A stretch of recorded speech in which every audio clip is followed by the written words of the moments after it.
Welcome back. I'm Larry. So this video is going to be kind of a update, informational video, maybe you say, review. So we're in my mom's 2014 Ford Mustang, and if you remember a previous video that I did, I installed an aftermarket radio off of Amazon. So it didn't quite turn out to be what I expected. So this is the unit here that we installed, if you remember. So this is, touchscreen. It was about $300 some odd off Amazon, like I said. I can't remember the exact price, but it was something like that. And so it seemed like a good unit at the time, right? Like it's got touchscreen, it's got the climate controls all built into one. It had a good clear picture. You could have the backup camera if you got it, and all these other features. So it seemed like a very good unit at the time, but it just isn't. So yeah. This system is completely coming out. You get that Sony, I think it's like a X6000 or 7000, whatever it is. I will post it on here once it's installed. But don't buy this crap. This is junk. Throw this in the trash. Save your money. If you already bought it, get rid of it. I apologize to everybody that already bought it. So this is the box that it came in. And that is that part number right there. So avoid that, don't buy that crap.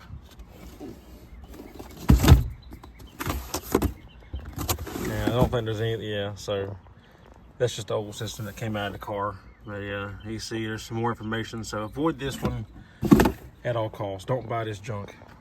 All right, so we're back, and this is the brand new unit here. This is a JVC unit, and I will show the part number and all that.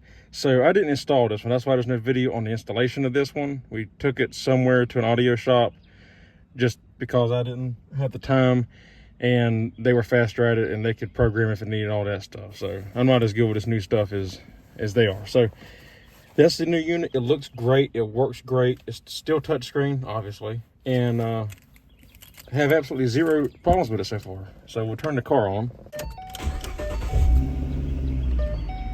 See, it pops on, JVC lights up,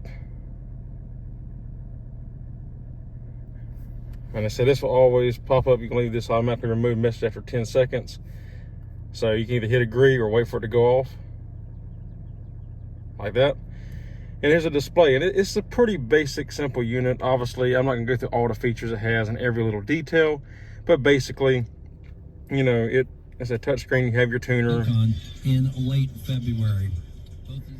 This is your radio section, obviously, and then you have your phone.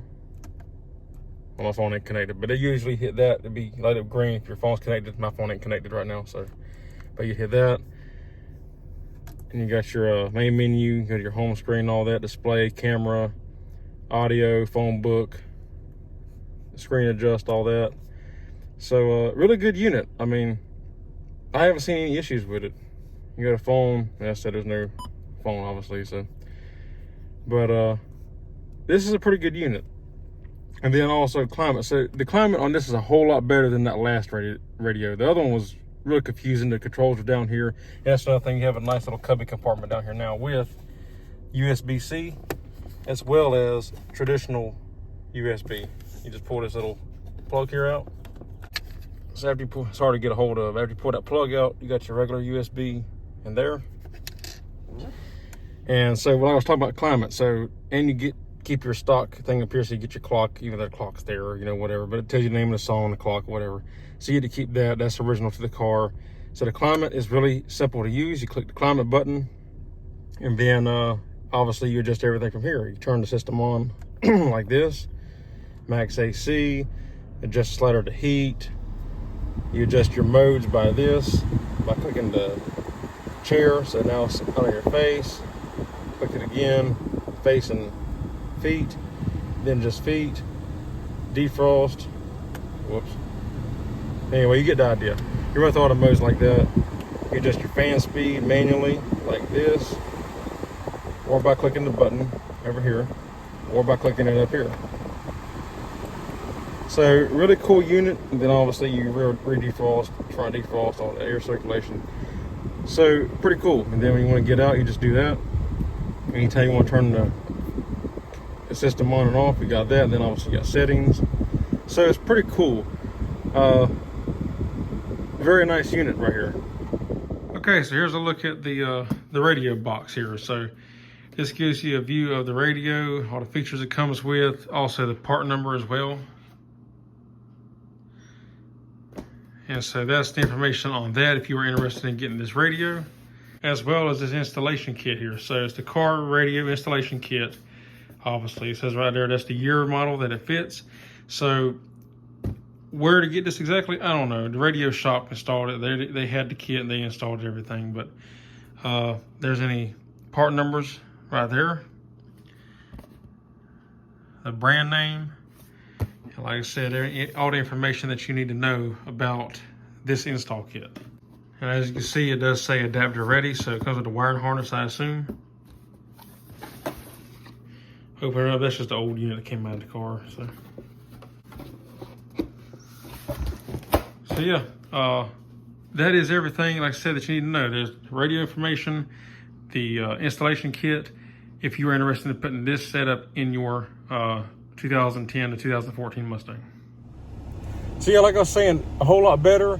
This one here, I want to say, I think the total install was around $1,300, I think, if I remember correctly. And that was for the radio, the installation kit, and their labor.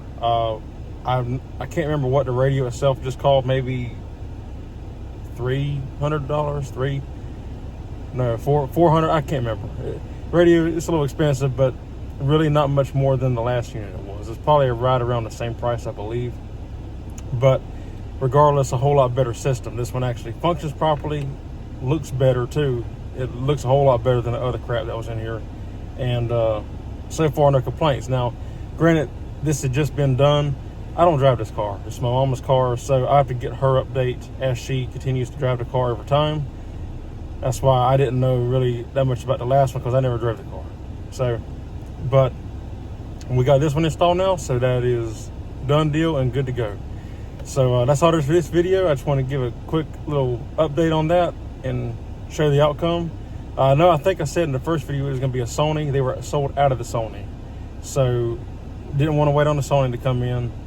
So we just, my mom decided to go ahead and go with the JVC, and JVC is a good unit. We've had JVC before. They're a good, trusted brand. Never had any issues with them, so we went with that.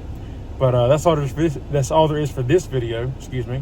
If you have any questions, comments, concerns, leave them in the drop box down below. And that's all there is for this one. So until next time, I'll see you on the next one. Take care.